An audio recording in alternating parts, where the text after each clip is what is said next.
ओम शांति। बाप दादा मधुबन। आज की मधुर मुरली 4/1/2024। मीठे बच्चे, मुख्य याद की यात्रा। याद से ही आयु बढ़ेगी, विकर्म विनाश होंगे। याद में रहने वालों की अवस्था बोल चाल बहुत फर्स्ट क्लास होगा।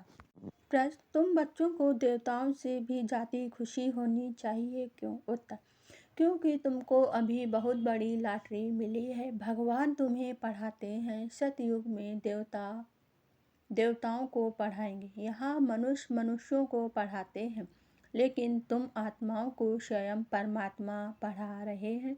तुम अभी सुदर्शन चक्रधारी बन रहे हो। तुम्हारे में सारी नॉलेज है, देवताओं में यह नॉलेज भी नहीं। गीत, जाग सजनिया जाग, न युग आया कि आया। ओम शांति। नए युग में होते हैं देवी देवताएं हैं, वह भी मनुष्य, परंतु उन्हों के गुण देवताओं जैसे होते हैं। वह है वैष्णव डबल अहिंसक, अभी मनुष्य डबल हिंसक है। महामारी भी करते हैं, काम कटारी भी चलाते। इसको कहा जाता है मृत्यु लोक, जिसमें विकारी मनुष्य रहते हैं। आज की मुरली से मुख्य 10 पॉइंट। पहली पॉइंट, अपने को आत्मा समझ बाप को याद करो। यह किसकी बुद्धि में नहीं आता। जब बाप आकर समझाए तब किसकी बुद्धि में आए। दूसरी पॉइंट, अब तुम बच्चों के पास चित्र तो बहुत हैं, चित्र से याद आती है, इस चित्र पर यह समझाएं। और भी बहुत चित्र बनते जाएंगे, एकदम ऊपर आत्माओं का भी ठिकाना है। तीसरी पॉइंट, तुम बच्चों को देवताओं से भी ज़्यादा खुशी होनी चाहिए, क्योंकि तुमको लॉटरी मिली है। तुम्हें अब भगवान पढ़ाते हैं, वहाँ तो देवताओं को पढ़ाएंगे। तुम आत्माओं को परमपिता परमात्मा पढ़ाते हैं, फर्क हो गया ना। चौथी पॉइंट, तुम ब्राह्मणों ने राम राज और रावण राज को भी समझा है। अब तुम जितना श्रीमत पर चलेंगे उतना ऊंच पद पाएंगे। पांचवी पॉइंट, बाप को याद करते करते यहाँ ही तुमको शतो प्रधान बनना है। कम से कम भोजन बनाते काम करते 8 घंटा मुझे याद करो, तब कर्मातीत अवस्था अंत में होगी। कोई कहे मैं 6-8 घंटे योग में रहता हूँ तो बाबा मानेगा नहीं। बहुतों को लज्जा आती है, चार्ट नहीं लिखते हैं। छठवीं पॉइंट, बाबा भी साथ है, मुख्य है याद की यात्रा। मुरली की सब्जेक्ट बिल्कुल अलग है। याद से पवित्र बनते हैं, आयु बढ़ती है। बाकी ऐसे नहीं कि मुरली सुनी तो बाबा इसमें था ना। मुरली सुनने से विकर्म विनाश नहीं होंगे। सातवीं पॉइंट, तुम बच्चे समझते हो यह किसकी सभा है। हम भगवान ईश्वर सोमनाथ बबुलनाथ के पास बैठे, वही पावन बनाने वाला है। अभी आखिरी में बहुत आ जाएंगे तो फिर कोई हंगामा आदि कर ना सके।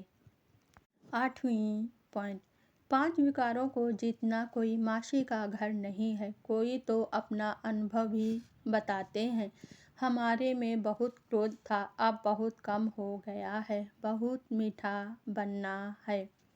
9वीं पॉइंट, बाबा इसमें तो बहुत क्रोध है, बाबा जानते हैं यह रूहानी सर्विस नहीं कर सकते तो फिर स्थूल सर्विस। बाबा की याद में रहकर सर्विस करो तो अहो भाग, 1-2 को याद दिलाते रहो। 10वीं पॉइंट, विश्व में शांति बहुत मांगते हैं, जरूर कभी विश्व में शांति थी। सतयुग में अशांति की कोई बात ही नहीं। धारणा के लिए मुख्य सार। पहली पॉइंट, विकर्म विनाश करने व आयु को बढ़ाने के लिए याद की यात्रा में जरूर रहना है। याद से ही पावन बनेंगे, इसलिए कम से कम 8 घंटा याद का चार्ट बनाना है। दूसरी पॉइंट, देवताओं समान मीठा बनना है। ऐसा वैसा कोई शब्द बोलने के बजाय ना बोलना अच्छा है। रूहानी व स्थूल सर्विस करते बाप की याद रहे तो अहो भाग। वरदान आज बाबा ने दिया, सेवा में रहते कर्मातीत स्थिति का अनुभव करने वाले तपस्वी मूर्त भव। समय कम है और सेवा अभी भी बहुत है। सेवा में ही माया के आने की मार्जिन रहती है। सेवा में ही स्वभाव संबंध का विस्तार होता है, स्वार्थ भी समाया होता है। उसमें थोड़ा सा बैलेंस कम हुआ तो माया नया रूप धारण कर लेगी आएगी। इसलिए सेवा और स्वस्थिति के बैलेंस का अभ्यास करो। मालिक हो कमेंद्रियों रूपी कर्मचारियों से सेवा लो। मन में बस एक बाबा, दूसरा ना कोई। यह स्मृति इमर्ज हो तब कहेंगे कर्मातीत स्थिति के अनुभवी तब शिव मूर्त। स्लोगन आज बाबा ने दिया, कारण रूपी निगेटिव को समाधान रूपी पॉजिटिव बनाओ। ओम शांति। अब व्यक्ति साइलेंस द्वारा डबल लाइट फरिश्ता स्थिति का अनुभव करो। फरिश्ता स्थिति का अनुभव करने के लिए किसी भी प्रकार के व्यर्थ और निगेटिव संकल्प, बोल व कर्म से मुक्त बनो।